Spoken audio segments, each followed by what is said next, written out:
Hi, my name is Brian Dolan, and this is my symbolism scrapbook. The Scarlet Letter. Hester's scarlet letter represents her punishment for the sin of adultery. She is forced to wear it every day to remind her and her community about the actions she's committed. It's described as a red A with gold surrounding it. In the world today, a modern day representation would be a red X, because it will draw one's eye to whatever it is surrounding. The scarlet letter Hester is forced to wear in the book ultimately notifies her sin in her community. Now the main characters. So Hester Prynne is the main character, and her name symbolizes beauty, bravery, passion, etc. And that is how Hawthorne describes her throughout the novel. Pearl. So her name itself is the symbol, which is found as an object of beauty in nature. As Pearl comes out of a tightly closed shell, and once the shell is opened, her value in nature of beauty appears in the novel. Dimmesdale. The secret Dimmesdale is keeping is causing him to become sick. Ultimately, his life and joy disappears as he struggles with guilt till death. Chillingworth. So he focuses all his time and energy into intellect and finding who the father of Pearl is. This reveals his true nature and natural evil. In the world today, Pearl would be represented by an actual pearl. As said in the slide before, at first when she is tightly closed, people do not value her beauty and significance until later on when she starts to open up and people start to understand her more. Hester is a very strong, brave, and courageous woman, so in today's society, she would be looked upon either as a model or a superhero. Dimmesdale would be represented by the image of decay and sorrow. I chose the dying flower because I feel like this is a good example, as he was once so highly respected and noble, but over time he lost his beauty and is absorbed and confronted by his sins until death. Chillingworth represents the true nature of evil, and as said in the slide before, he devotes himself into catching the father of Pearl.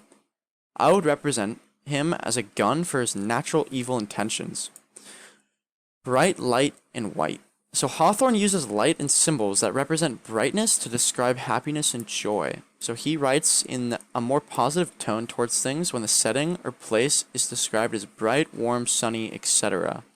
This is shown many times throughout the novel, and it is a very common symbol of warmth and happiness in many different novels.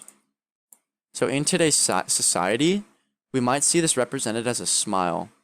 It is the most commonly known source of presenting physical happiness, as it represents purity and joy. Dark, shadow, black. Darkness and shadowing are symbols of evil in the Scarlet Letter. Hawthorne writes in a darker tone that normally means something bad or evil is present or about to happen. As said in 2 slides before, darkness and evil are very similar and connected in many other novels. In the world today, the images of sorrow and evilness would be today's examples. This would include thoughts and images of the devil, frown, horror movies, etc. Basically, some sort of image that would be represented as fear or scary.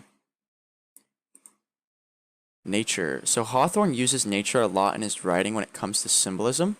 So nature is an escape from society for Hester. It represents the opposite of society and commercialism and allows Hester to feel free with Pearl in the world.